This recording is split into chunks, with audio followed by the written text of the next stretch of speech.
नमस्कार मंडळी, गणेश चतुर्थी जवळ आलेली आहे तर बाप्पाच्या फराळाची तयारी चालू आहे। तर फराळाची सुरुवात केली आज शंकरपाळीपासनं। तर 4-5 पदर सुटलेली अशी शंकरपाळी तयार झाली आणि हाताने पण फोडली तर लगेच फुटल्या जाती, म्हणजे इतकी कुरकुरीत तयार झाली आपली शंकरपाळी। मी काही पिठाचं प्रमाण घेत नाही, फक्त साखरेचं आणि दुधाचं प्रमाण घेते। तर 1 कप मी साखर घेतली, ज्या कपाने साखर घेतली त्याच कपाने दूध पण घेणार आहे। तर त्याच कपाने 1 कप दूध पण घेतलं। दूध गरम करून थंड केलेलं आहे ते। वजन 240 ग्रॅम इतकं आहे। तर फक्त दूध कोमट गरम करणार साखर वितळेपर्यंत, दुधाला उकळी पण येऊ देणार नाही, त्याचा काही पाक बनवायचा नाही आहे, फक्त गरमच करायचं। तर आता थोडीशी साखर वितळायची बाकी आहे, तर गॅस बंद करते आणि तेवढ्या कोमट दुधात ती साखर वितळून जाईल। तर असंच कोमट दूध मी त्या पातेल्यात 1 टोपलं घेतलं, त्याच्यात वतून घेते आणि जितकं साखर दूध घेतलं त्याच कपाने तोच कप भरून तूप घेते।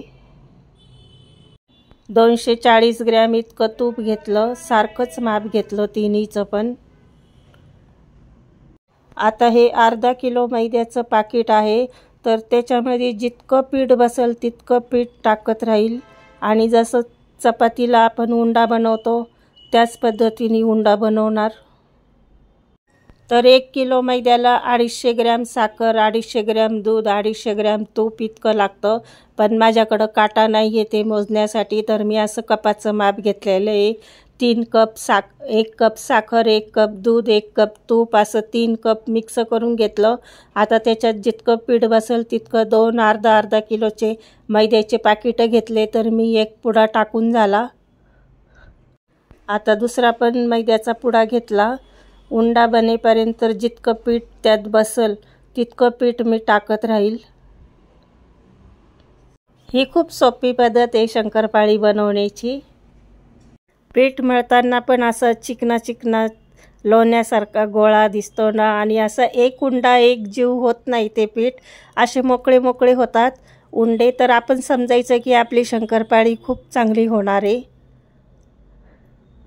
पीठ एकदम घट्टही नाही करायचं, पातळही नाही करायचं, थोडंसं घट्ट ठेवलेलं आहे। आता त्याला 10 मिनटं झाकून ठेवते भिजण्यासाठी। तर 1 किलो पीठ घेतलं होतं, 2 पाकिट अर्धा किलोचे, तर 30-40 ग्रॅम इतकं पीठ उरलेलं आहे। तर 10 मिनटानंतर पण तो गोळा तसाच आहे, त्याला उचललं की ते मोकळे होणार आहे, कारण शंकरपाळीला खूप 4-5 पदरं सुटणार आहे आपल्या। जसा आपण चपातीला उंडा घेतो तसा एक उंडा बनवून घेते आणि असा मोठाच उंडा घ्यायचा, कारण जाडसर पोळी लाटायची आहे, जाडसर करायची आहे। 1 सेंटीमीटर इतकं जाड ठेवणार आहे।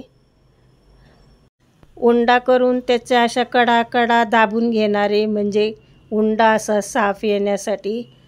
तर 1 सेंटीमीटर इतकं जाड मी लाटून घेते।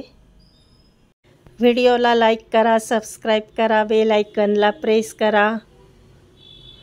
आपल्याला कमी प्रमाणात शंकरपाळी करायची तर माप जरा छोटं घ्यायचं, वाटी छोटी मोठी वाटी त्या आकाराने घ्यायची। तर माझ्याकडं हे एक कटर आहे कापायचं, तर 1 सेंटीमीटर इतकं मी जाड करून घेतली, लाटून घेतली पोळी आणि 4ही बाजूनी त्याच्या कडा कापून घेणार। त्याला चौकोन करायचं आहे, आपल्याला ज्या आकारात कापायचं ते आपण कापू शकतो, पण मला चौकोन करायचं आहे। तर हे असं 1 सेंटीमीटर इतकं जाड ठेवलेलं आहे। तर आता हे 1 सेंटीमीटर जाड आहे, पण तळल्यानंतर 3 सेंटीमीटर इतकी जाड शंकरपाळी ती होणार। ज्या आकारात आपल्याला पाहिजे त्या आकारात आपण कापून घ्यायची। तर मी नेहमी चौकोन आकाराचीच शंकरपाळी करते। चाकूनी पण कापता येतं, पण मी कटरने कापते। तर ही अशी इतकी छान शंकरपाळी तयार झाली। ती दिसायला 1 सेंटीमीटर आहे, पण तळल्यानंतर तिची उंची अशी 3 सेंटीमीटर इतकी जाड होती ती। तेल थोडं एकदम कडक नाही केलं, तेल थोडंसं शंकरपाळी टाकल्यानंतर 1-2 मिनटं गॅस मोठा ठेवला आणि नंतर मीडियम केला मध्यम ह्याच्यावर 5 ते 6 मिनटं तेलात टाकल्याबरोबर त्याचे शंकरपाळीचे पदरं सुटायला लागलेत. खूप सोपी पद्धत आहे ही.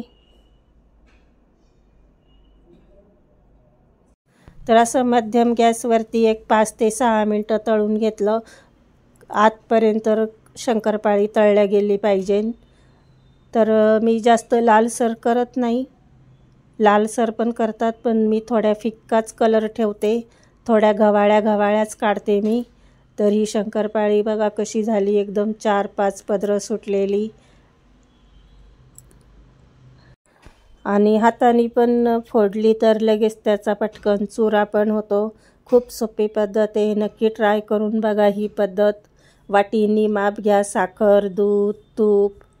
दुधावरचं पाणी पण घेऊ शकतो किंवा अर्धं दूध अर्धं पाणी असं पण घेऊ शकतो. पण दुधाने एक चव वेगळी येते त्याची, म्हणून दूधच घेते. आणि मला असाच कलर आवडतो, जास्त लाल आवडत नाही. थोडं कमीच लाल तळते. तर आता पहिले बाप्पाला एक पाकिट भरून ठेवते. रेसिपी आवडल्यास लाईक करा, सबस्क्राईब करा, बेल आयकनला प्रेस करा. तर बाप्पाच्या फराळाचं पाकिट पण तयार झालेलं आहे. तर आज एक फराळ तयार झालं. उद्या आणखीन दुसरं फराळ करू. धन्यवाद.